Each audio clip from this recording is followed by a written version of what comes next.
welcome to Weapons of Maim Destruction Podcast, episode 229, which can be found at wmdpodcast.com/229. You can get the audio only on any podcast catcher. Just search Weapons of Maim Destruction. You can get the video on YouTube, Rumble, Odyssey, and X. David, it's been one hell of a week. First week of Trump 2.0, and I just, I can't keep my head on straight. Just everything's just moving so fast. I feel like it's that scene from The Jerk where he's laying next to his new girlfriend. And he's like, I know we've only been together for about 6 days, but it feels like about 1 month and 10 days. The first day, it felt like 3 days because we had all those different things. And then we hung out the next day, and that day felt like 6 days. And then we didn't see each other the third day, so that was just like a regular day. But on the fourth day, it feels like it feels like everything that he did. What was it? 175? Was he going for is he like a Guinness Book of World Records now? Is he going to go and do the longest wall squat next? Is that his next goal? For what? Is he going to 175 what? Presidential pardon or not pardons, but presidential orders? Actions, executive orders. Yeah. Well, don't be technical on a podcast about politics, Dane. Please. Well, I'm glad you brought that up at the outset because I did want to do a callback from a few episodes ago before he was inaugurated. And we said, for all of you, sane spacers that are principled libertarians know that governing by executive order is no way to govern. It's objectionable, separation of powers, all that kind of stuff. However, we said, listen, if we can be idealistic once it's utopia, okay? The collection of power in the Oval Office has been a march of both the left and the right foot the whole time, as each president, each administration from both parties has been marching in lockstep to making the office of the president outsized in terms of its power vis-a-vis the other two branches at the federal level, and that we don't necessarily agree with it. But if all that power is going to be collected there, it might as well be used in the direction of reducing the size of government, getting its boot off our neck, et cetera, et cetera, et cetera. So although in principle we might object to legislation via executive order, we didn't write the rules to the game. But I'll be damned if we're not going to play it to expand the size, the scope of liberty. So we'll cheer that, even if, yes, 175 executive orders or whatever number he's up to in just 1 week is a lot. But, that's how the game's played these days. You know what else freaked me out this week, by the way? When he came out, we were discussing this pre-show too. When he came out and said, in this country, there are only 2 genders. And I went... The almighty smiter was going to smote him. Nothing's happening. We're stating reality and nothing is happening. Holy hell. Because, I feel a bit sheepish. I wouldn't go online and, lambaste anything or just say, in certain squares, it was like, Come here. There's still 2 genders, right? And here we go. Yeah. Oh, okay. As long as we agree on that, just play cool. But now he's just saying only it wide open. Tones. Yeah, only in hushed tones in the right settings. But with somebody that you trusted. Kind of like sex. But all I'm saying here is, it feels weird to have. You remember when they were saying Biden was going to get in? It's a return to normalcy. Why are they so good at headlines, but for the other parties, the Democratic Party, that is? Why are they so good at saying their guy is the one that makes sense and doesn't have Alzheimer's when he's walking the wrong way off the stage that he doesn't even know where he's on? So again, that's what this week felt like. It felt like, actually, let me rephrase that. I will say I had one little hesitation.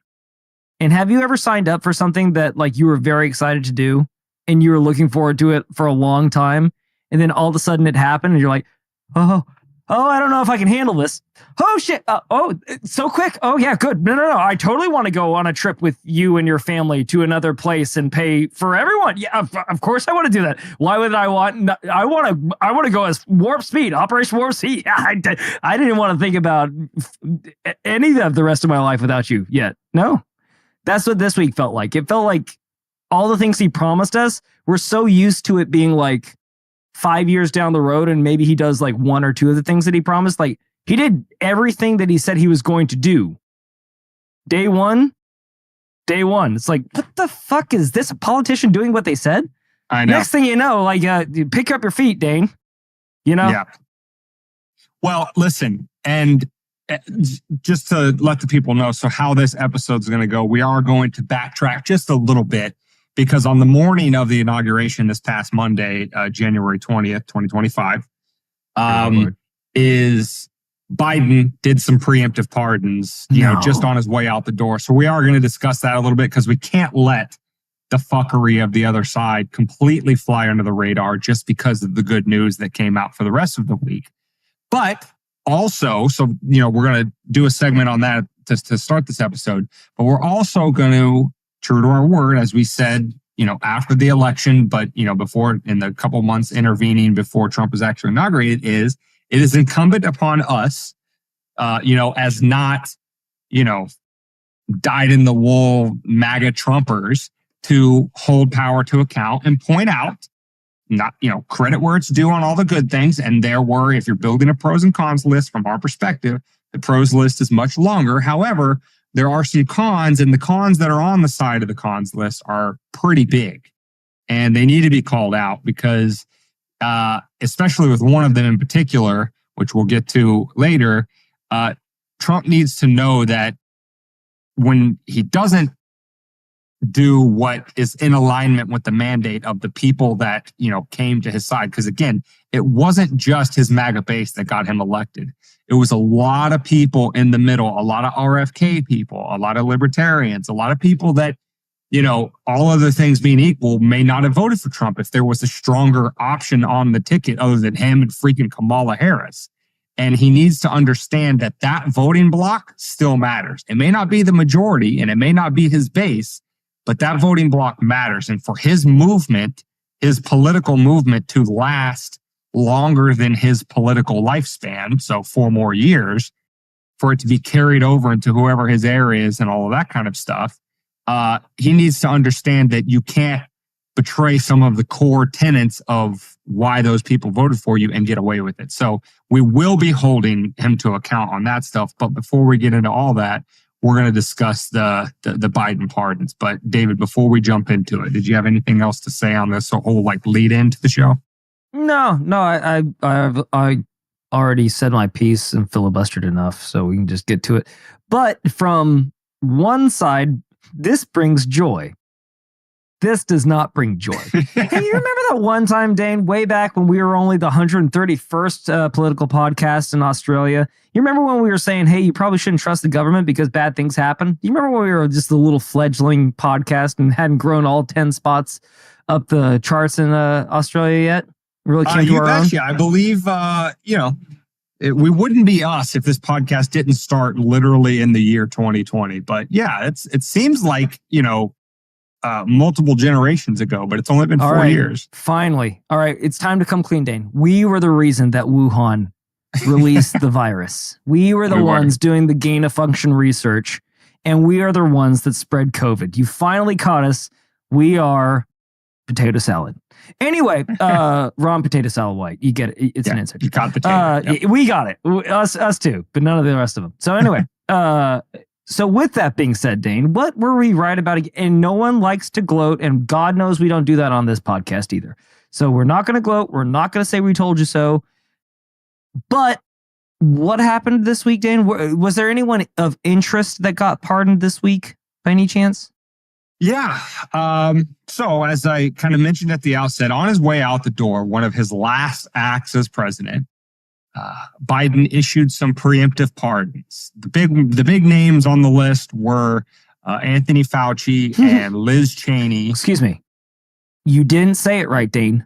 It's Anthony the Fauci or the science found. Fuck. Yeah. Take it back. You- Chris, you- edit it yeah, out. you Come back. really- Come back. you really All blew right, that all one right. up.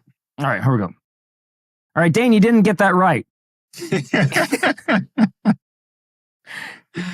Actually, leave it in. Fuck it. Authenticity. It's Anthony the Science Fauci. There we go. That's what I wanted to get out the first time. We always get it on the second take. The first one, you get all your flubs. You get your jitters out. Yes. Yes. Sorry. So, so Fauci and Liz Cheney, and I believe, I forget the wording exactly, but something along the lines of like basically everybody that was on the the January 6th panel, for investigating Why would they need that to kind be? of stuff. For what? Right. Now, I said we were backing up to Biden's pardons. Let's back up even further. Let's back up to 2020. Beep, beep. When this was That's us just right now. a little baby chick, fresh out the egg podcast. You'll recall, and if you don't recall, I'm going to pull up the tweet from CNN that had posted at the time. You see the date on that tweet is December 3rd, 2020. So again, We got receipts. Biden had been elected, allegedly, not yet inaugurated. Nice. And Allegedly. And the tweet says, for our audio only listeners, it says, quote, President-elect Joe Biden says he's concerned about reports that President Trump is considering a host of preemptive pardons for his adult children and lawyer Rudy Giuliani, as well as the possibility of one for himself. And, what did the mainstream media have to say about such a thing? Well, let's switch over to the media just for a few seconds In their here. own words. In their own words. In their own words, exactly. And let's see what they had to say about it. I love Joy. I'm a fan of hers. Have you ever heard of somebody getting a preemptive pardon who was innocent of all crime? Who's just an innocent person? Have you ever heard of that? Just somebody getting a blanket pardon and they're an innocent person? But no, it's the president's own family. It's people that have been covering up for the president in addition to his own family. Is there an innocent explanation for someone to seek preemptive pardons for family members? Would you do that if you knew you were innocent and just worried about outside forces?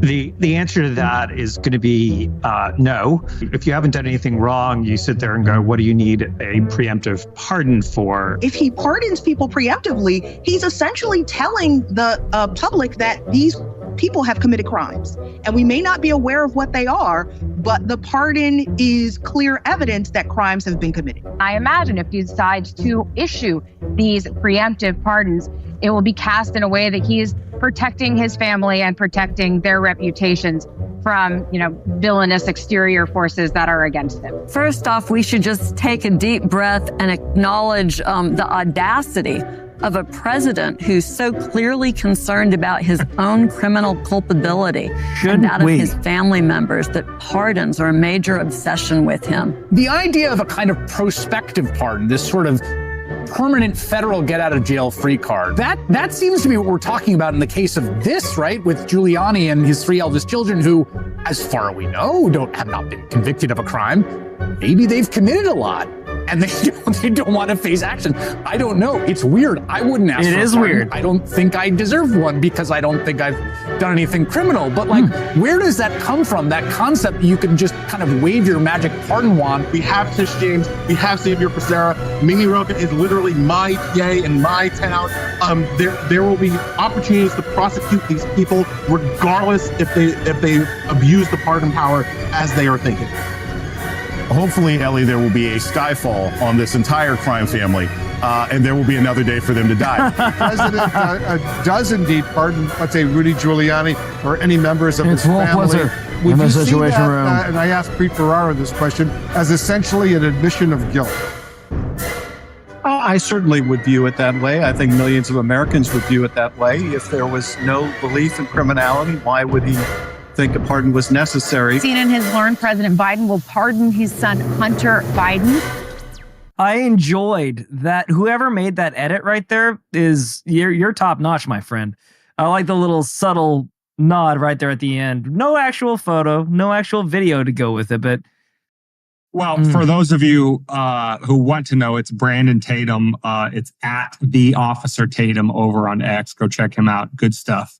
I don't know if he made the original edit, but that's the page that I pulled it from. But so anyway, that was the mainstream media in 2020 talking about the prospect of Trump maybe issuing preemptive pardons to his family and himself and Rudy Giuliani, et cetera, which, as you'll remember, never actually happened. So that was a lot of musing, a lot of wailing and gnashing of teeth from the left about what this means about guilt or innocence and all of that kind of stuff. And they didn't exactly mince words about what they thought it meant if he were to do such a thing. Well, fast forward just 4 mere years. And what do we have? Not just the Hunter Biden pardon that came at the beginning of December, which we covered on the podcast at that time, but we now have the preemptive pardons for Fauci and Cheney and the J6 committee, et cetera, et cetera. Of course. And even though they didn't do anything wrong, even though they didn't do anything wrong, Dane, there's nothing. It's because this motherfucker's unhinged. That's why they had to do it. Dane, don't you understand? You fucking idiot. He's on the warpath. It doesn't matter if they did anything wrong, Dane. He's going to find what they did, and he's going to throw away all due process. He's going to throw away statute of limitations, and he's going to find his own judges in his favorite state that are on his side, Republican side, donors to the Republican Party, to oversee the conviction on these misdemeanor. I mean, am I talking about something else right now, Dane? It feels like I'm talking about something. Wait, isn't that exactly what they did in New York to him? Not only moments ago. It's, and again, we say it on the podcast all the time. It's like, if you don't hold them accountable, when will you? Because they're not going to be held accountable. Because I'm sure you thought that, I'm sure if Anthony Fauci did something wrong, my government would hold him accountable. And one day he'll be held accountable. Well, here you go. Right. It is like, hilarious because you bring up a good point there, right? So they couldn't fathom, you heard the mainstream media talking about it just there in 2020. They couldn't fathom any reason for a preemptive pardon other than a tacit admission of guilt.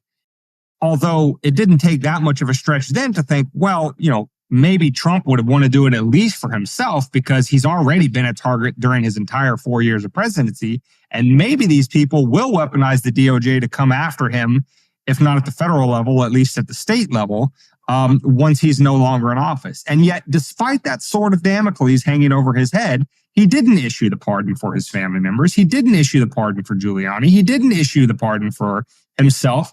And a lot of him and his associates actually did get prosecuted, just as they would fear for Fauci in the present case. Steve Bannon is actually sitting in a federal prison right now for having the audacity to call out the crimes of the Biden crime family during his administration. And there were others that were prosecuted. Giuliani was prosecuted himself, most famously of all Trump. And so the concern that they're now saying it justifies it for Fauci to get a preemptive pardon is exactly what happened to Trump and his associates when he did not go through with the pardon. So it's almost as if they, through their own actions, were like, yeah, we could see why the other side would, weaponize the justice system against us because that's exactly what we did to them. But yet the Biden, statement on the pardons itself said, well, and we want to be clear that this is not an admission of guilt or anything else like that. Well, that's kind of interesting, Joe, because not 2 weeks before you issued those preemptive pardons, you were on tape yourself, and I have it right here. So let me just go ahead and pull it up because, receipts and whatnot. Actually, there's an ad playing on it, so I just got to make sure that ends first.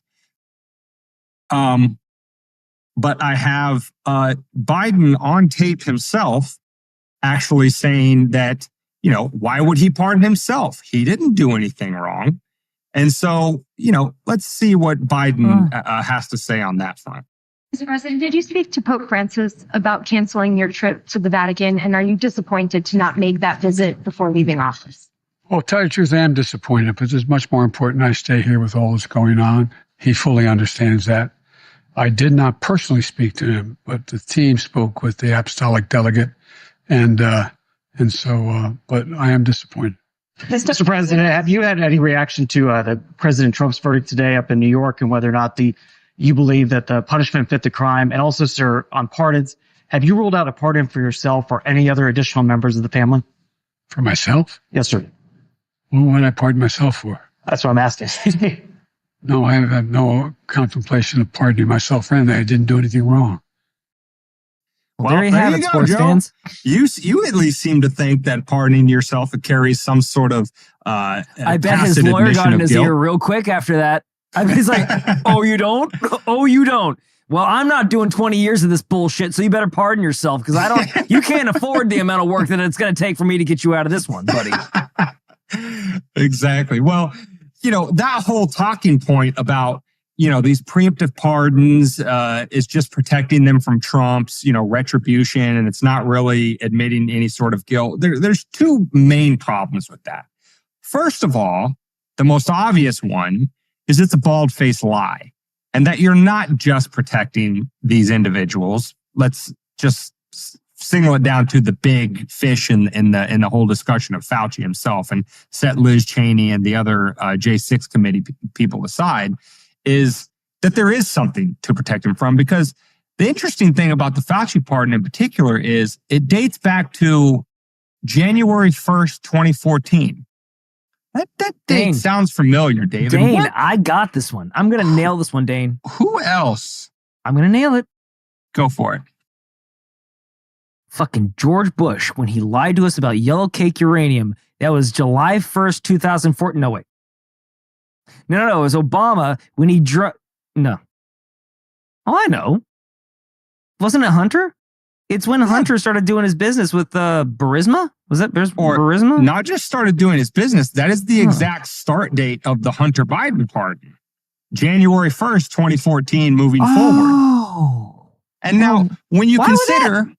Dane, hold on, you fucking crazy conspiracy theorist. Don't try to conflate.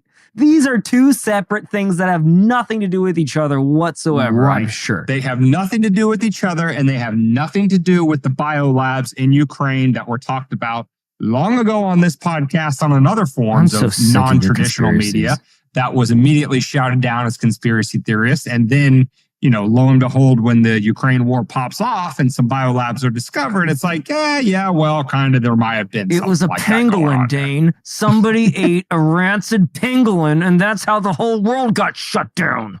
You know that. So anyway, I mean, listen, maybe Dave and I are just crazy, and you are in the camp of it takes about 47 different coincidences to convince you that the coincidences are no longer coincidences. But maybe the start date of the Fauci pardon being January 1st, 2014, and the Hunter Biden pardon starting on that exact same date, maybe those are just coincidences that don't matter to you, and there's nothing to it. Look elsewhere. Dan, I'm so sick of this shit. But, so that's the first problem. At least that's the last pardon that's going to be given for exactly that date at exactly that time for anyone else. There's no way that there's going to be another pardon that starts on that exact date for anyone else in that cabinet, especially not the person that's names on it. Right. So that's the first problem with saying that it's not an admission of guilt. It's just a bald-faced lie because there is something to be worried about, and the dates are indicative of that. But the second problem is it is at least a tacit admission that the DOJ can, in fact, be weaponized against political opponents. And as we said, just a couple minutes ago, I don't know where they would get an idea like that's even possible, a thing that a president might do. Well, like Dee said, Dane, for those people that are still dealing with reality, they've seen the past however many months that he was dragged through New York court systems, if you want to call it that. And I mean, literally everyone was saying it's like, this is how business is done in New York. I think Mr. Wonderful, what's his name again? He was saying that this is going to kill the corporate real estate market in New York if you charge them with this shit.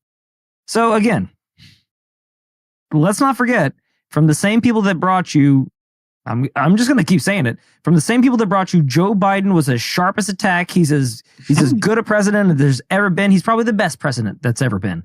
Also brought you Trump was a Russian Manchurian candidate. Russiagate. We're going to find the P-tape. We're going to find it. It's somewhere in there. God damn it. We know it's there. We're going to look tomorrow. We're going to find it. And it dwindled all the way down to like he overvalued his property. Get him! Like, fuck, Jesus. Like, this guy legitimate. Well, I don't want to bury the lead here any longer because I'm sure we're going to go to his next pardon that was super fantastical. But this guy literally did all the things that you were worried about Trump doing. And you guys still won't take your stupid fucking blinders off and just say, hey, politics is a weird game, isn't it? I thought that my side was telling the truth. And my side is not a part of my identity. So I can totally, like a grown fucking adult, admit when I'm wrong and stop just buying into all the bullshit. Or I could choose to just double down on the bullshit, seal my eyes a little bit tighter, and just keep screaming at the top of my lungs that equality is equity and equality are the same thing.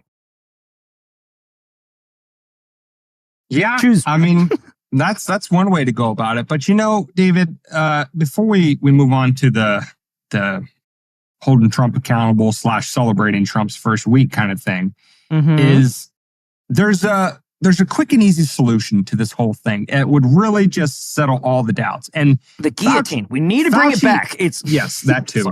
Fauci actually, you know, at least when the news initially broke that Biden was going to issue this preemptive pardon, Fauci was like, you know, kind of thanks, but no thanks. I don't need it. Because, you know, as you may or may not be aware, somebody can actually turn down a pardon. Just because the president issues it doesn't mean that it's, you know, has full force and effect right away, because the person can turn it down. And actually, there is a Supreme Court case on this exact thing, which is Burdick v. United States, which was, the opinion was issued in 1915. And Burdick said, quote, regarding pardons and whether or not to accept them, said, quote, imputation of guilt and acceptance of a confession of it. So what the Supreme Court was saying there is it thinks that a pardon carries with it some sort of implied admission of guilt. And so the recipient, the pardonee, always has the option to say, you know what, I don't want that implication because I didn't do anything wrong.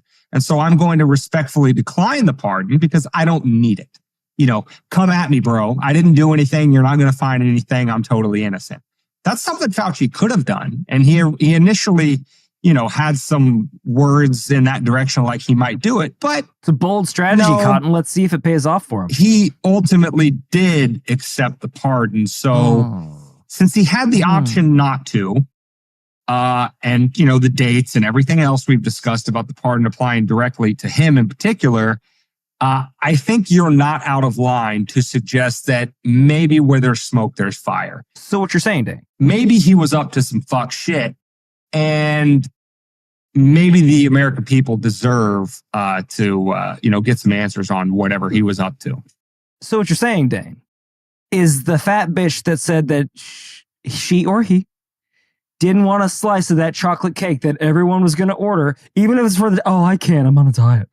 And then it shows up and it's sitting there on the table that, well, since it's already here, I might as well have a piece, right? I have to have a piece of my pardon, right? So it was as predictable as, I don't know, it being sunny in Florida. Well, it not snowing in Florida. It was predictable, Dane. That's all. I don't know if you guys have been paying attention to the weather, but it snowed in Florida this week. So, you know. Yeah, like northern Florida. It's definitely not the end times. It's not the end times. It's totally not the end times, Dane. I'm not buying massive amounts of potable water in a silo full of tortillas. We might have an out, and by we, I mean we, the people who deserve answers. Not only we, the people of the United States, but we, the people of the world, because, you know, this affected us all. Putin has said that he wants to extradite Fauci to stand trial in Russia for his crimes related to COVID. Now, I'm pretty sure there's no extradition treaty between the United States and Russia, but again, that pardon only applies in the United States and to United States courts. So, you know, To the Ask extent Snowden that, how that works. To the extent that, Trump can round up Fauci and put him first class over to Russia to stand crimes, I'm all for it because, maybe we ship him over there and say, hey, Putin, in exchange for Fauci, how about you just do what you can to end the war in Ukraine? Win-win. Everybody wins. People in Ukraine stop dying, and the rest of the world gets some justice on Fauci. A little sweetener, a little Joy Behar for you. Why don't we throw in Joy Behar to go with your side of joy with your science? Sounds good to me. I mean, I don't know if she's committed a crime. I'm pretty sure she didn't, but it's a crime against humanity. That show is. So anyway. That we have to even listen to her.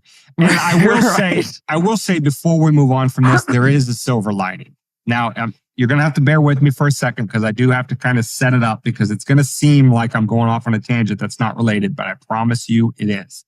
Set the stage, Dan. You'll remember shortly before the election and then in the intervening months since Trump won the election, there was talk from Trump himself and people in the Trump orbit about him maybe kicking around the idea of abolishing the income tax. To the astute observers, the more constitutionalist-minded individuals, you would say, well, that's impossible. He can't do that unilaterally because you need Congress to do that. It's a violation of separation of powers for him to try to just do that kind of thing. Well, now that we have a precedent for preemptive pardons, try saying that 5 times fast. Now that we have a precedent for that, what Trump can do is he can neuter the sort of stick side of forcing people to pay the income taxes down to essentially nothing, such that he could effectively abolish it without doing anything to the income tax. And what I mean by that is Trump could do this on an annual, a biannual, maybe a quarterly basis, where he just issues a preemptive pardon to all American citizens that says, we're not going to prosecute you for tax evasion if you don't pay your federal income taxes. Now, obviously, he can't do this on the state level. If you live in California, you got to pay their personal income taxes. Sorry, can't do anything for you. But on the federal level, he can issue a preemptive pardon to all 330 million of us and say, if you don't pay your taxes, we're not going to prosecute you for tax evasion. So, the income tax is still a thing. It's still a law. It's still on the books. The constitutional amendment is still You're going there. biblical now. However, through his use of prosecutorial discretion, he is essentially saying that you're not going to jail. Nothing bad's ever going to happen to you if you don't pay your taxes. And so what are employers and individuals going to do? They're going to stop paying it. Employers are going to stop withholding. And the government is going to be starved for money overnight, at least from the income tax perspective. And Congress is going to have to scramble to come up with a new way to fund their lavish lifestyles for elite pedophiles. Other than, out of our paychecks. So that would be great. That's a silver lining to this whole thing. If we can't get if we can't get Fauci shipped over to Russia to stand trial for crimes against humanity, at the very least, we can ride this precedent off into the sunset and have the vast majority of our theft stolen out of our checks at the federal level reduced to an effective zero with these kind of ongoing preemptive pardons for all people who choose not to pay their federal income taxes. I'm for it. Let's do it. Great consolation prize. You heard it here first. Let's do it. Let's do it, David. I want my money back. I want my theft back, please. You've been beating this drum forever. And actually, the Democrats might be actually on that because I hear they're pretty fond of neutering things nowadays. Hi-oh. Anyway, ting. People don't forget. People don't forget. Anyway. Just with that last thing, one little image, for what it's worth. Holy fuck. For you audio only listeners, this is a chart of all of the pardons issued by presidents dating all the way back to Harry Truman. And I'll say that there's one that is an outlier, and I'll just let you guess which one it is. So anyway, that's that, Mr. That's that. So with that being said, David, we're talking about the whirlwind first week of Trump. Scorched earth, motherfucker. God damn. Was there somebody he didn't pardon? What was Trump's lawyer's name again? What was that fucker's name? Which one? Giuliani? The one that went to the jail. No, the other one. The one that fucked up the Stormy Daniels payment. God damn it. What was his name? Cohen. Thank you. I bet he didn't pardon him. Fucking pricks. Yeah, Anyway, I don't think so. on to happier news, Dane. You want to get into David, it? Let's get into it. Tell me, what are you grading? What are you grading Trump out for week 1? How did he do? Well, fuck. What I do you mean, think? Considering the entire pros and cons list. If Biden went for the whole enchilada, so to speak, on the pardons, I believe that Trump's volley back at him, there isn't even a volley, was the amount of fucking executive orders that he signed within the first 24 or 48 hours. That was unprecedented. Dare I say he was in fuego. Anyway, or taking it all the way back, he's on fire. You remember NBA Jams, right, Dane? Mm-hmm. Oh, that's fucking right. That's right, you do. God, we're so old. Anyway, yeah. What would I say about his part or his executive order spree? I'd say mostly good. I would say that, like I said, when it's too much too soon, it feels like it's overwhelming. Like, hey, are we doing this too fast? Do we have breaks? Are we going to use the breaks sometimes? Oh my God. Okay. All right. But I'm getting what I asked for. And I hope it's not that, be careful what you wish for scenario, but he freed Ross Ulbricht like he said he was going to do. He did a bunch of other stuff that he said he was going to do that I'm not going to bury the lead anymore on. I'm going to let Dane get to it right quick, fast, and in a hurry here. But you got to grade for us. You got to grade for the Sane Spacers. I mean, shit. For the executive orders? Just period. First week. I gotta Trump go 2.0. What are you I gotta giving go him? A+ just on just how I'll give him an A. I'll take the plus off because everything that he said he was going to do, he pretty much did. And he said he was going to do it day 1. If he did it day 2, gives a shit. He still did it, which is something that's so fucking crazy to me. But it's crazy that it's crazy because I was like, a political persona that actually kept his promise immediately, by the way. And his promise on the promise. He said, I was going to do it day 1. He did it, and it was day 1. I'm not used to this, Dane. I don't know how this is supposed to work. It's like a person that just got out of a really abusive relationship, and then somebody reaches for the microwave. Somebody's treating them really well, and somebody reaches for the microwave, and they go like that real quick, because they think they're gonna, get hit. But it's like, no, I was just gonna open this up and warm up your tea that I was gonna give you. It's like, oh, that's how this is supposed to. That's how relationships work. That's how politics is supposed to work. You're supposed to keep your promises because you respect the American people. So on that, with that long-winded answer, I'll give him an A. Wow, but, easy grader. But there's a but there. This is the first test. There's a long. There shouldn't be a but. The point of the grade is to take it all into account. This is a test. It's all a test. This isn't his. Yes, it's his first report card. He's doing well the first 3 weeks of school. Let's check back in the fucking quarter. How about we do that then? All Jesus right, well, Christ! You pushed me for a grade. I gave you a grade. So I'm tough on this because I don't want to be too tough of a grader because I agree with you. I do want to give full credit where it's due in terms of being the first president of our lifetime and probably of even multiple generations before us that actually did what they said they were going to do in many respects. However, the con side of the list, as short as it is, there's a really bad one on there. Yeah. So I don't want to grade too poorly and say that I'm completely discounting all of the delivering on promises aspect of it because that is so unique in terms of our lived experience.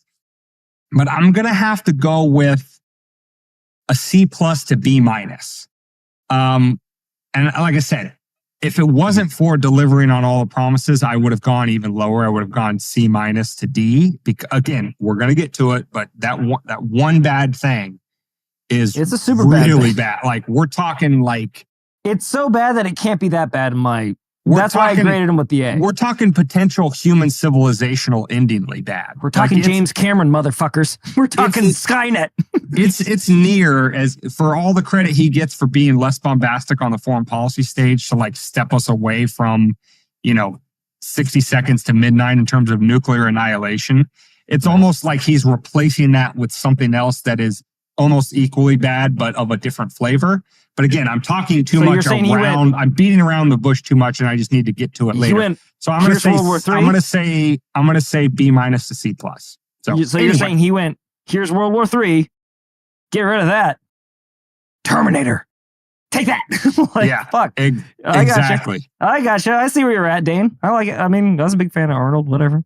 So we're going to rattle some of these off pretty quickly, and we'll have some things to say about of some of them individually. But we got 10 things on the pros list, 10 good things we saw from Trump in week 1 and 3 bad ones. So to start it off, he takes some major swipes at the federal Leviathan in terms of reducing or eliminating large sections of the federal workforce. So number 1 on the list, he requires all federal workers to end remote work and come back to work in person.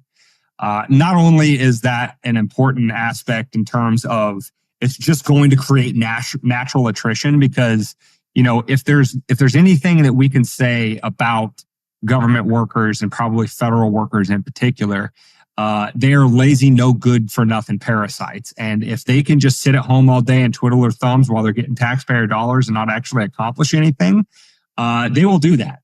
And once that gravy train stops rolling and they're forced to go into the office now 5 days a week, many of them may quit. And so Trump won't have to fire them and fight through the lawsuits about whether the firing is acceptable. Because, as ungodly and just irrational that this is, there are literally unions for federal government workers. That should not be a thing, but it is.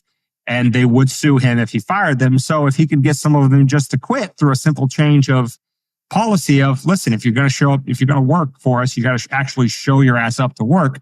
That's a good thing. How did Brittany put it? What? How did Brittany put it? I don't know. You got to work, bitch. Come on, man. Jesus Christ. I can't softball it in there any better for you. Good Lord. In terms of additional swipes at the federal Leviathan, he has also he's put a freeze on all new federal hiring. I think it was for 90 days, maybe a little bit longer, until the Office of Management and Budget can kind of look at some of the workflows and efficiencies in the federal government and say, like, okay, maybe we need to hire some limited staff here or there. But in the meantime, while we do that review, and we're not going to hire any new federal workers, which is great. And then he has also put all federal DEI staff on leave. So just those 3 things right there is going to, I don't know solid numbers yet. It's probably going to take a couple weeks for it to all work out, but definitely reducing the size of the federal workforce and definitely not expanding it. So all good things there. All good things there. David, anything to say about the at least shrinking of the size of Leviathan? Well, that last thing you said, Dane, it kind of still, I'm checking over my shoulder to make sure no one's coming for this podcast right now for even saying that shit. So good for him. He's standing up to the screamers and the blue hairs. It's exactly. It's weird. It's weird to see it that, like, you haven't been able to say it for so long. And now that you can say it again, it almost feels like a curse word, the word of curse. But it's nice. It's nice to return to, reality again. Yeah. Go ahead. Now, and again, these good things that we saw from him in week 1. This is no particular order, but I'm, like I said, I'm grouping them, trying to get through some of them a little bit quicker. Let's move on to the topic of pardons. 2 really big ones. And he said that he would do these on day 1. And I believe the first set of pardons is about 1,500 pardons for people involved with January 6th. As he said he was going to do that on day 1. And I think of the roughly 50 executive orders he signed literally the afternoon that he was inaugurated, that was the very first one that he signed. So that's great. And let me tell you why that's great in particular. Not just because these were pro-Trump people and he's basically saying, like, listen, if you're my people, you stood by me, I'm going to stand by you. That's a good thing in its own right. But more importantly than that is what David and I have said about January 6th the whole time, that, it was an overzealous cosplay event. There was nothing serious there or whatever. But what the regime tried to make January 6th out to be, Because what January 6th really was just people doing what constitutionally protected right, which is redressing your grievances with the government.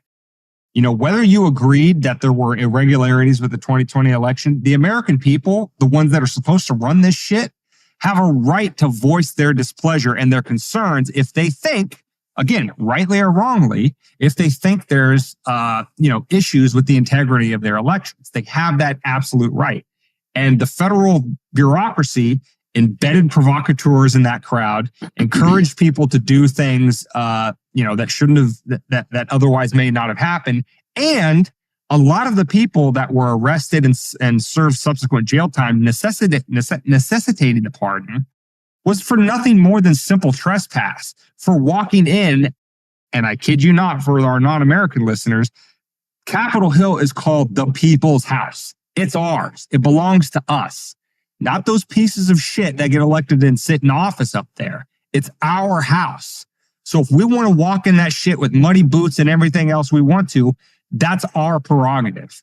Okay. This is still, at least in principle, a government of, by, and for the people. So just on the simple principle and optics of that, Trump is saying, not just because you're loyal to me, I'm pardoning you, but because the American people have an unchecked right to voice their displeasure with their government, and that they shouldn't be prosecuted criminally for doing so. That's why that is such a big deal, at least in my estimation. And now that we can't be thrown off of YouTube for saying this shit, I'm going to repeat what we've been saying for the last 4 years. January 6th was not a dark day in American history. It was no more dark than what was the shooting? Was it Syracuse?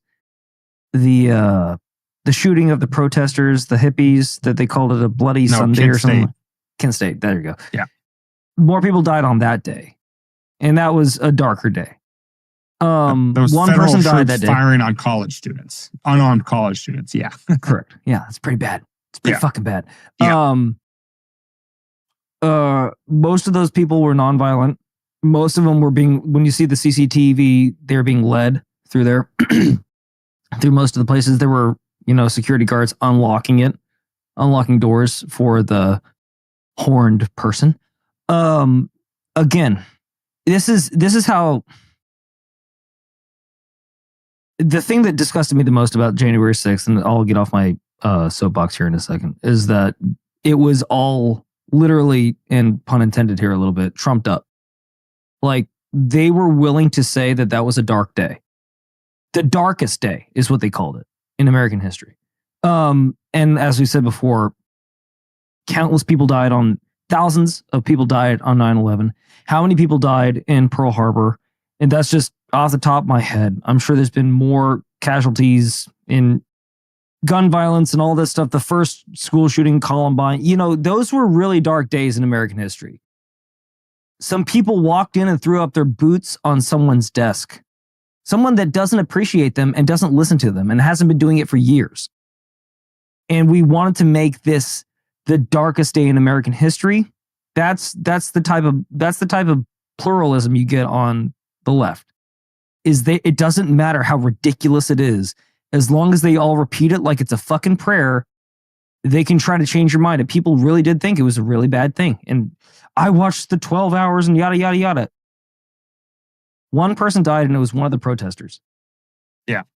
A bunch of people went into a building, and they didn't even fuck anything up, really. I mean, they broke some glass. And one guy stole a podium.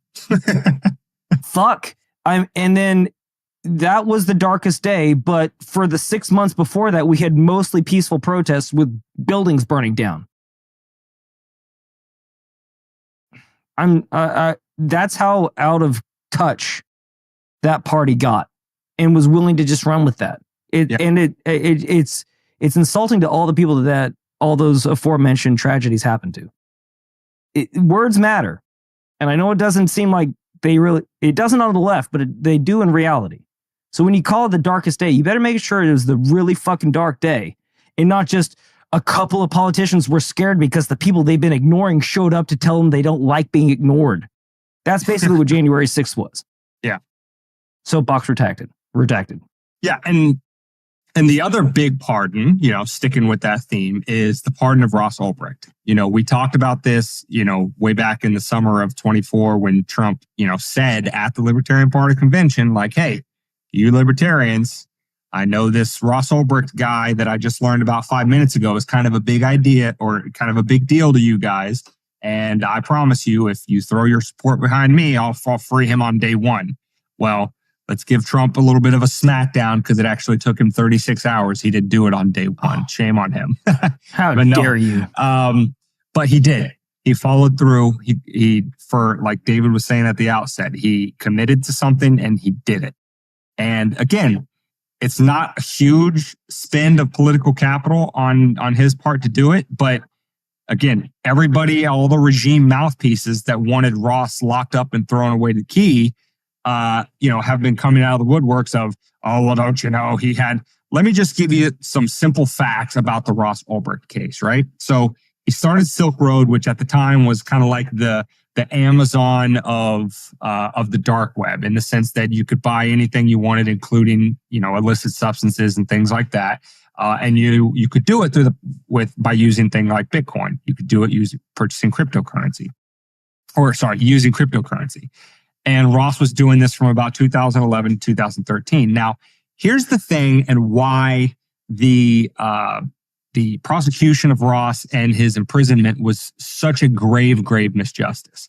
What Ross Ulbricht did was exactly what Mark Zuckerberg does with Facebook or Threads, or what the whole crew of Twitter did before Elon, in the sense that there's a lot of really bad shit that goes on those platforms. David and I have covered it. There are explicit, sort of paths to child pornography shared on Instagram, complete with their own hashtags that lead people to certain directions on that. It was rampant on Twitter before Elon Musk took it over. And the thing that protects Mark Zuckerberg and the former board of Twitter from having to be criminally prosecuted for the actions of others using their platform is Section 230 protection, because they are simply publishers. And under 230, you as the publisher of what an individual does on your platform cannot be held personally criminally liable for what other people post on your platform. But yet that's exactly what they did to Ross Ulbricht. They refused to give him 230 protection. And because people used Bitcoin to buy drugs and do other criminal activity on Silk Road, Ulbricht should not have been responsible for those criminal activities. And yet they wanted to make an example out of him, because the real example they wanted to make is he was creating the biggest real life test case. And again, this was 2011 to 13, like Bitcoin was in its infancy.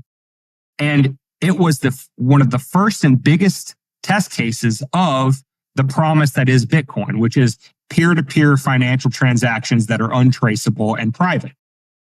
The banking cartel hates that. And they were deathly afraid of Bitcoin ultimately becoming what it is today.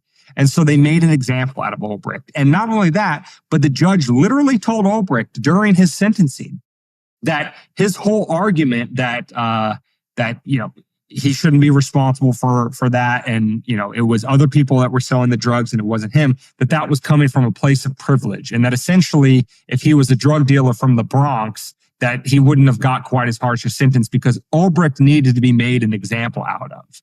The judge literally appealed to quote unquote white privilege to give him 2 life sentences plus 40 years.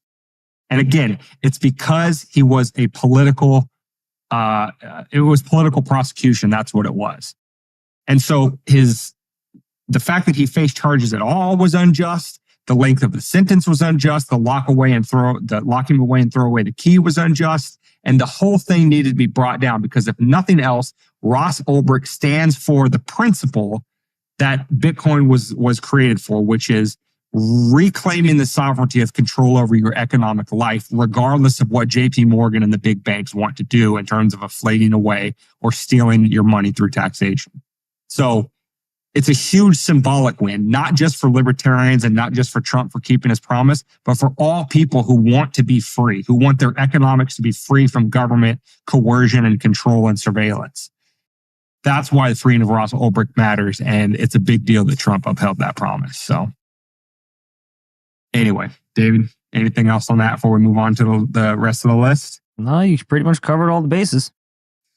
Okay, we got next big one. This happened just within the last 48 hours is the release of the JFK, RFK, and MLK files. Now, it's going to take some time for that to get released, for the sleuthers to sleuth through it and see kind of what's there.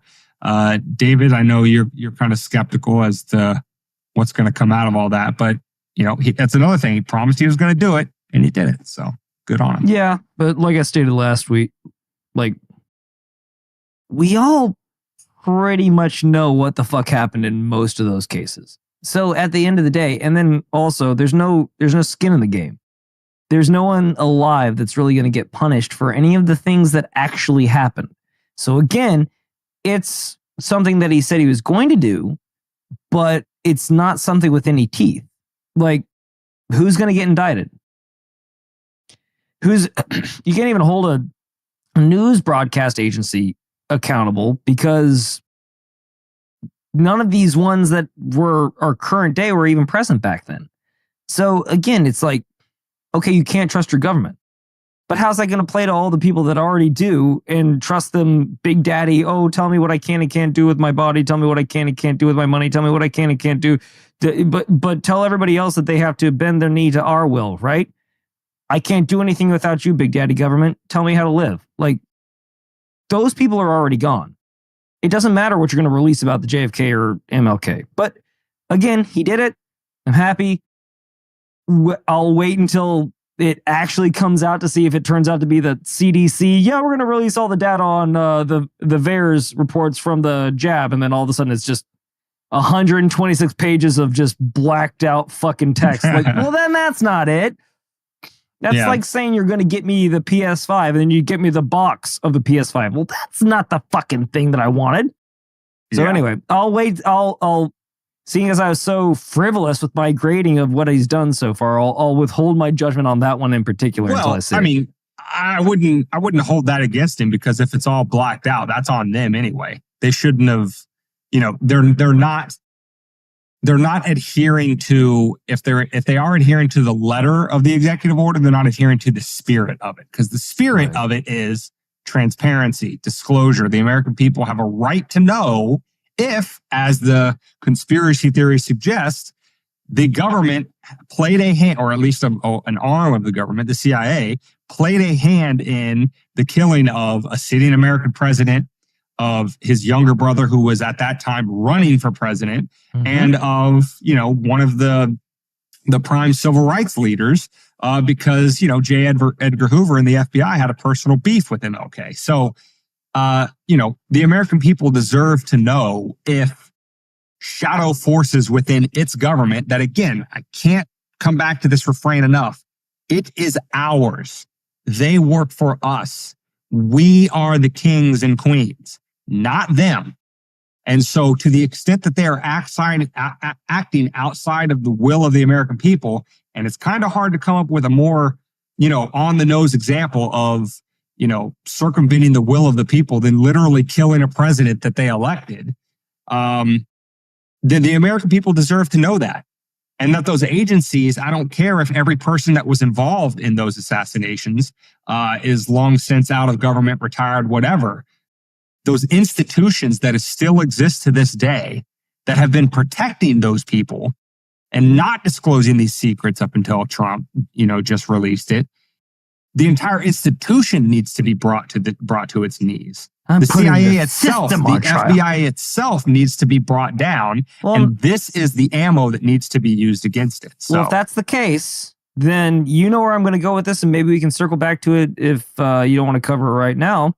But if we're going to throw the CIA and the FBI under the bus for past transgressions, I can think of no other place to go next than the POW issue. Our granddad. I can't think of anywhere else to go that's going to garner more favor with, the veterans that Trump loves. He always says he loves the veterans. What about our families? What about our families that were lied to about our loved ones that were lost overseas and never recovered? What about them covering up things that they had our loved ones doing that they shouldn't have been doing, to be honest with you, but the American government signed off on it and sent them into a meat grinder, and they never came home. And then they just lied, covered, muddied the waters, did all the classic CIA disinformation. That disinformation was fine as long as it protects their interests. But seeing as Trump has such a hard-on for releasing data and putting all these systems on trial, somehow we need to get in his ear about the POW issue and granddad and all the other granddads and all the other grandmothers that were lost over the years in the POW issue. I can't think of a better thing for him to sink his teeth into. Exactly. And this is a heartfelt appeal to the sane space, to the extent that this platform, this podcast, that if it ever achieves anything, if there is somebody in our audience that is, 7 degrees of Kevin Bacon within the orbit of Trump, or somebody that is, and can get his ear, this is the easiest sell in the world to him, because not only is it a respect for the troops of finally getting out the true answer of why people like our grandfather were left abandoned, why the United States government, worked diligently to cover up that they were abandoned. And this goes back to the Bush crime families, H.W. Bush as director of the CIA at the time that our grandfather, at the time of Operation Homecoming, when all the cover up was happening and all of that kind of stuff. And the biggest sell of all is that John McCain, old Tumor McCain, was the lapdog in Congress for, making sure that no accountability was ever had. John McCain worked diligently, built his entire career on being some great war hero POW that he wasn't. Maverick. To stand as a sort of Praetorian guard, protecting the CIA from the families, protecting the deep state from being accountable for abandoning U.S. service personnel in Vietnam and other foreign conflicts over the years. And he used his false status as a POW war hero to do it. And as we all know, there's no love lost between Trump and John McCain. So it is such an easy lift that if somebody can get into Trump's ear and say, listen, you want to tarnish John McCain's, deservedly so, you want to tarnish his shit memory even more than it already is, and at the same time, a win-win, you want to do right by the families of American service personnel who did everything that was asked of them for this country, get and all of the files on why the POWs were abandoned, what the government knew, when they knew it, who specifically was involved in it, and give some peace of mind to people like our grandmother to let her know that this is what happened to your husband. Now you finally have closure. Give her closure on her life's work. Exactly. Pretty much. Yeah. So, that's just a blanket appeal to anybody in the sane space that's, within a country mile of the Trump orbit. If you can get into somebody's ear that can get that issue on his desk, it's so easy for him to do. And again, there is no political constituency against it. There is only the worst people in the world in the deep state establishment that would be against that. And those are the people that have made enemies out of Trump from day one. They're the ones that are probably behind the assassination attempts on him. They are the worst people in the world. And so fuck them. And they're the only ones that would even oppose it. So, while he's on the war path, take up the cause of the POW. Let him cook. Let him cook. Exactly. And I think I can go as far out onto the limb as saying, if you are one of those people that gets us through, or gets our grandmother through, or gets any of the POW issue through to Trump, we can offer you this state-of-the-art Weapons of Mean Destruction podcast mug simply for you.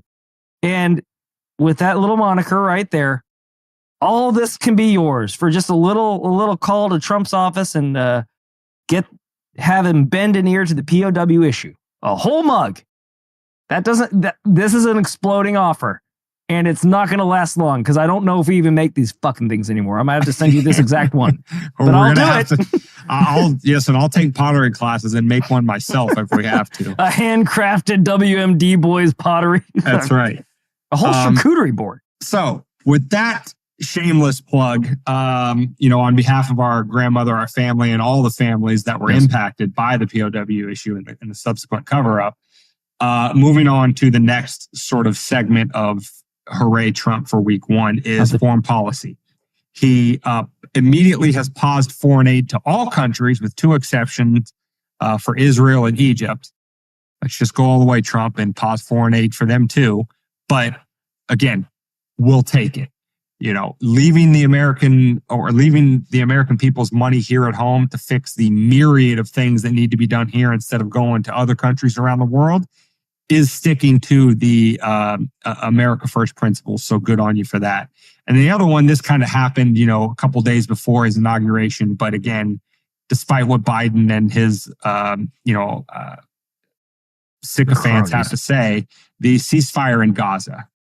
Even the Israeli, foreign ministers that were involved in the negotiations have said that Trump is to be credited for that, not Biden. So, on those two fronts, toning down, global conflicts around the world a little bit is great, steps forward in the first week. So good on Trump for that. David, anything on the foreign policy front? Nope. That's all you, dog. You did great. All right. And then the last two on the pro side of the list, not completely related. The first one is banning or suspending any sort of movements towards CBDCs, central banking digital currencies, and at least continuing the conversation of potentially establishing a national reserve of Bitcoin. Again, all good things there. All good things. And then the last one is removing the security clearance of the 51 intelligence officials that signed the open letter saying that the Hunter Biden laptop was Russian disinformation, as well as removing secret security detail from people who definitely had no right to it, but are, again, in that group of some of the worst people in the world, Mike Pompeo and John Bolton. Again, screw those guys. And, to the extent that we're also saving taxpayer dollars on not protecting those pieces of shit is, again, win-win. So good on Trump for that. So that rounds out the pro side of the list, David. I think that's a healthy bit of work for Trump in week one. Now time for the turd sandwich. You have smelly dog farts portion of the episode. Yeah. Let's just rip the Band-Aid off and go with the big bad one. The one that brought the grade down from an A to, at least for me, B- to C is Trump's commitment of, I think the number is $500 billion to a project called Stargate, which is going to include the technical know-how and leadership of one Larry Ellison from Oracle, Sam Altman from OpenAI, also known as, or the parent of the operating company of ChatGPT. And I know what you're thinking. You're thinking, well, why would, and this is as far as Trump thinks about it, is, listen, the AI arms race is the nuclear arms race of the 21st century, right? The Manhattan Project, we needed to get it before the Nazis and before the Soviets. And so we had to dedicate government resources to get it done, blah, blah, blah. It's better in our hands than in theirs. Same thing with AI. We need to beat China. We need to beat Russia. We need to beat every other country around the world to have the most advanced AI and blah, blah, blah. Okay, fine. I understand, at least from a conceptual perspective, from Trump's perspective, why he considers that America first. However, he could not have possibly picked a worse group of individuals to head this thing up. And he has Elon's ear. Like, Elon's literally a part of his cabinet, and he's been talking shit on AI for the better part of the last decade. Well, on Sam Altman in particular, because Elon was originally on the board of OpenAI and left it over some serious disagreements with Altman about the direction of AI. Yeah.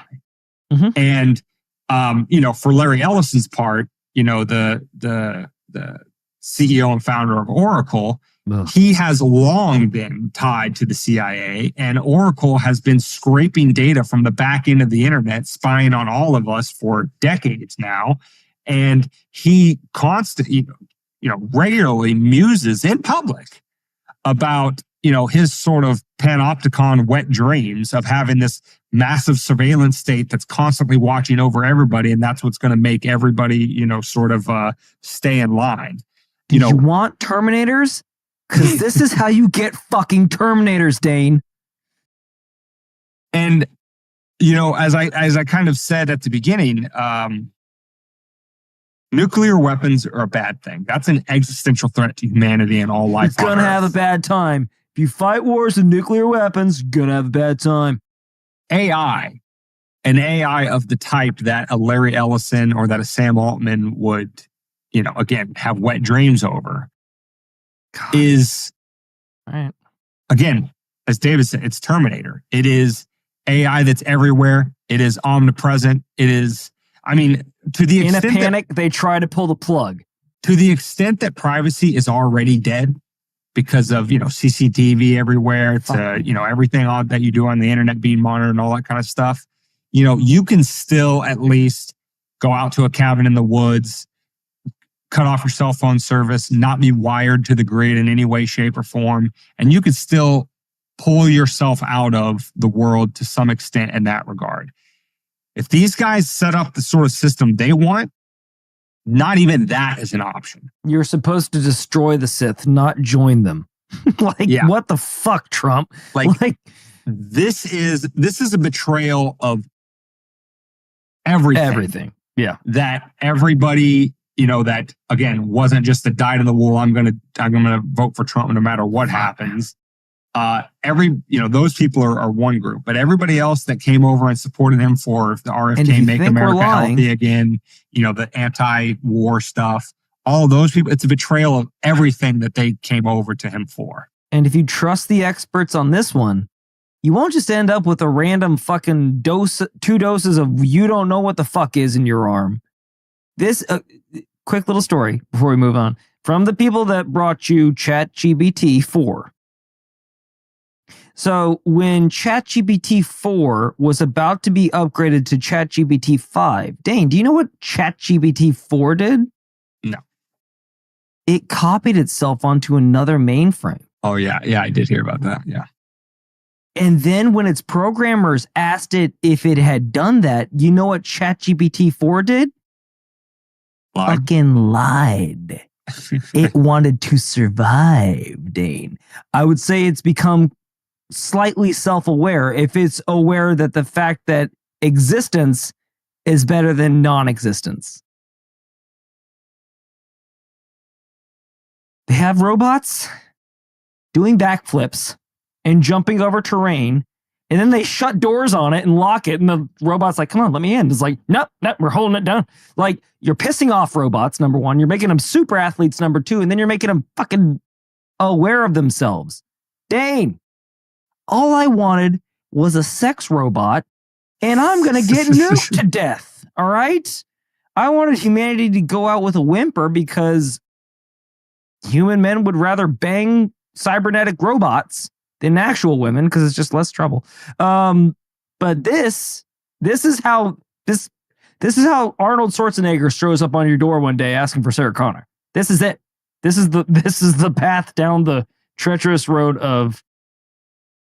And like Joe Rogan says all the time, maybe we are just that caterpillar. Maybe this is what we're meant to do, but I don't want to do it. I don't want to do it. I don't want to do it. I don't want to go. I don't want to go. I'm not fucking leaving. Anyway. Yeah. And listen, we're not coming at this from a perspective of complete Luddites where it's just like, there's no potential human flourishing use for AI. Of course there are, tremendous medical applications and, probably, work efficiency applications. And, there are good things that AI can be used for, but the direction of its growth and use under the likes of a Larry Ellison, a Sam Altman, et cetera, is not the leadership that you want. It's 180 degrees from the type of leadership you want. And you definitely don't want it to be in bed with the government to the tune of government giving it half a $1 trillion of funding. Like, God damn it. You don't want any of that. And so this is such an egregious mistake by Trump that it is incumbent upon, again, people like us, because again, his support him no matter what fans aren't going to say anything. But it is incumbent upon those of us whose vote he had to earn by, again, other promises like the Ulbricht pardon, et cetera, to stand up and say, like, listen, you didn't win just because your base voted for you. You won because you were able to stitch together this coalition of people that were against the deep state, that were anti-war, that were all of these other things, that were very pro-privacy, right? Pro-freedom, pro-liberty, libertarians, that kind of thing. And that if you want your political legacy to carry on past your last 4 years in office to whoever your heir is and et cetera, if you want, MAGA to, have a lifespan longer than your political life, it's incumbent upon you to step back from something like this, to get rid of any ties to somebody like Ellison or like Altman and, not having government involved in this in any way, shape, or form. The bad parts of Trump and his first administration of putting somebody like a John Bolton in his cabinet and then realizing that was a mistake and going away from the one thing, the good thing I'll say, the silver lining about this, I'll say about he Trump learns from his mistakes, right? Is even if he doesn't acknowledge that they were mistakes, he will retreat from things and not just ride them into the ground just because he can't admit that they're a mistake. He'll never say that it was a mistake, but he'll get rid of the mistake and then badmouth it like it never happened, like he never had wasn't his anything to do idea. with it. So I would love for the pressure to be turned up onto him to see how bad of a move this was, and then have him badmouth and Ellison and Altman and all that kind of stuff, in short order. But it's incumbent upon the voices to get really loud about this, because this is really bad. That's how you get 1984 overnight. Yeah, really, it's really bad. And it's, if you really think about it, it's worse than World War III, because what's that old phrase? It's better to die quick fighting on your feet than live forever begging on your knees. Yeah. You saw how quick. And speaking of January 6th, you saw how quick we rounded. They rounded them up. Mm-hmm. Those people weren't presenting their ID and walking in. They tracked them down with facial software, and a lot of them were wearing fucking masks.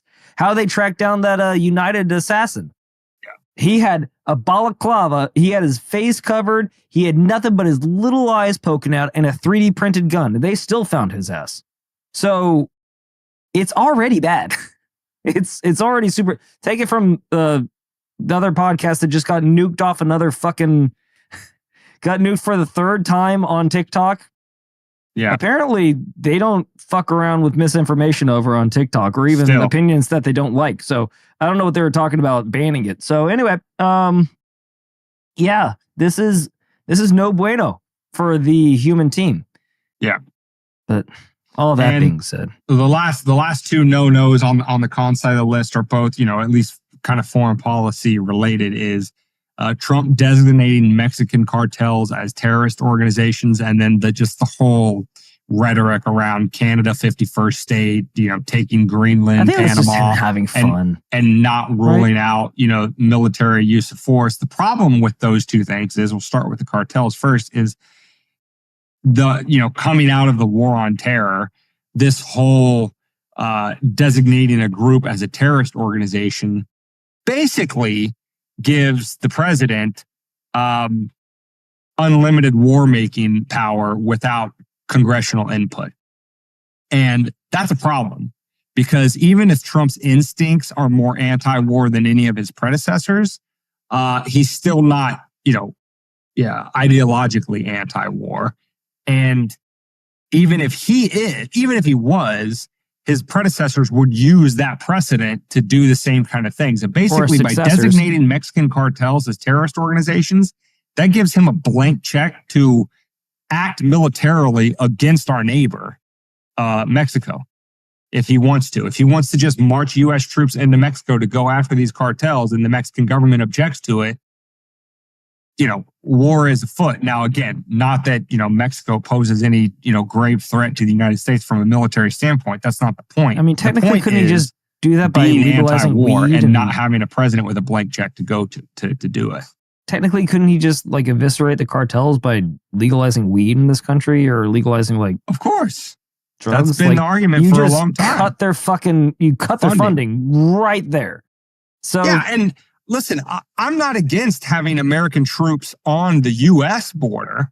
Like, you could stay on American soil and prevent them from, engaging in the trafficking, stuff coming across. That's one thing. But if you're going to designate them as terrorist organizations, that means that you can hunt them down wherever they are, including on foreign sovereign soil like Mexico. And last I checked, putting military troops on another country's soil against their will is an act of war. Even if you say, well, I'm only here to ground up the cartel. If the Mexican government objects to it, they object to it. You don't really get to decide what is or is not an act of war to another country. They make that call, right? We're learning that in Ukraine.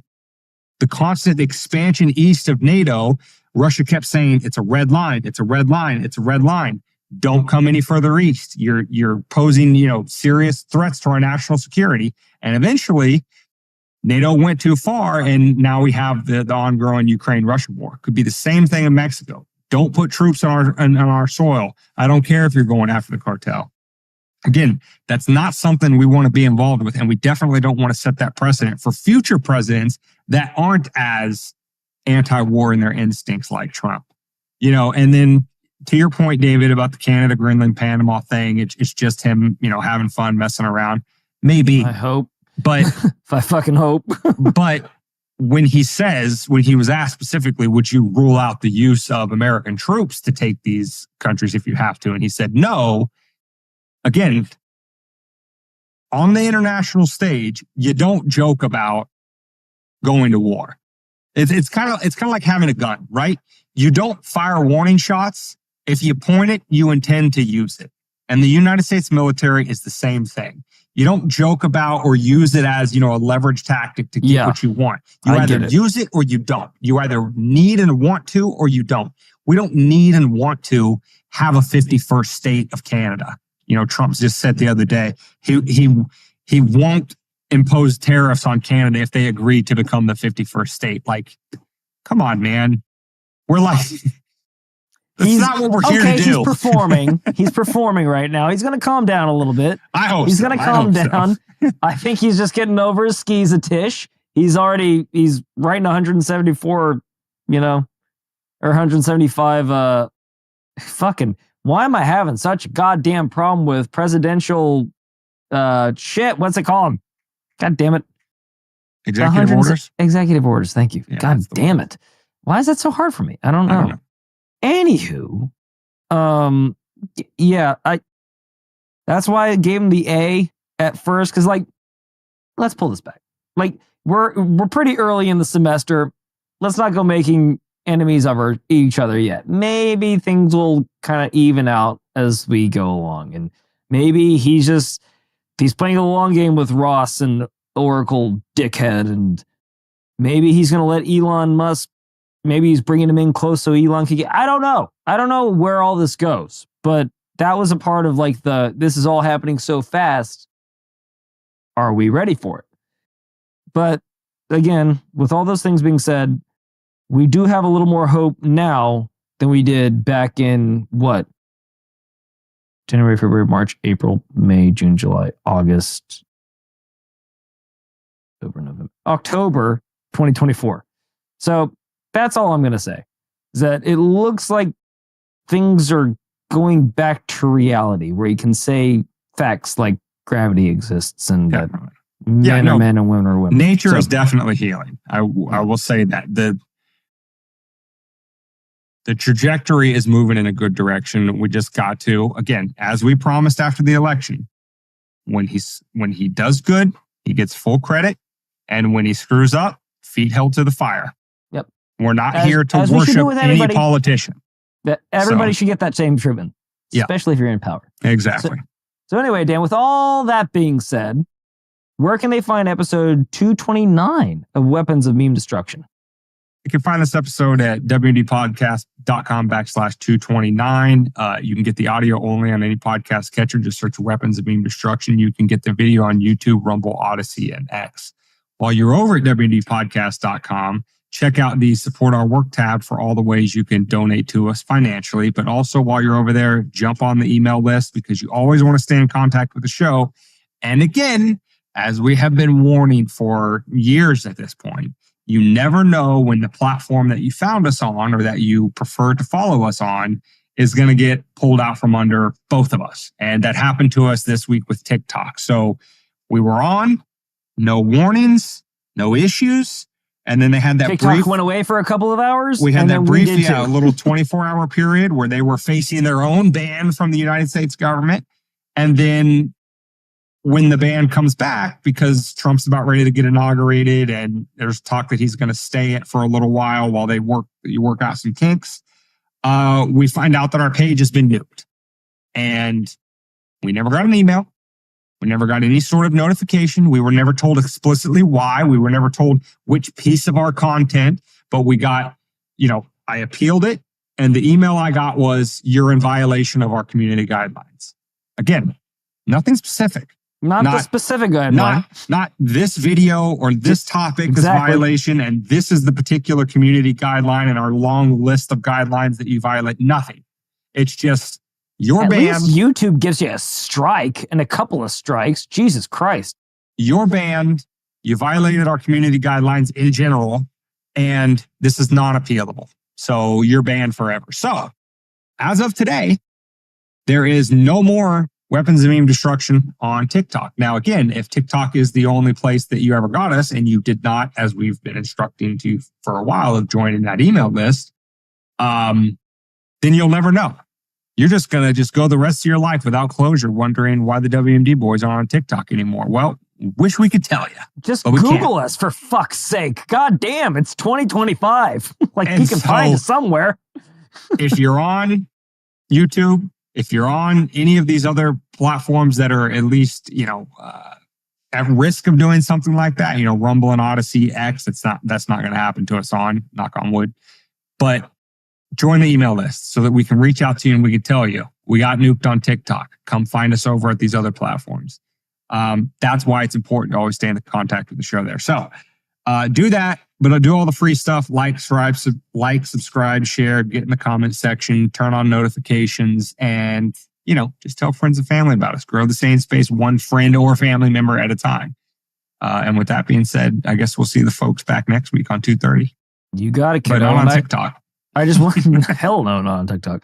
But I just wanted to reiterate one more time. We make a lot of jokes here. We say a lot of things. Try to keep it light most of the time. But we were serious about the POW issue, as we always have been. So if anybody has any ideas, please do get in the comments or get in contact with us by hook or by crook on whatever platform.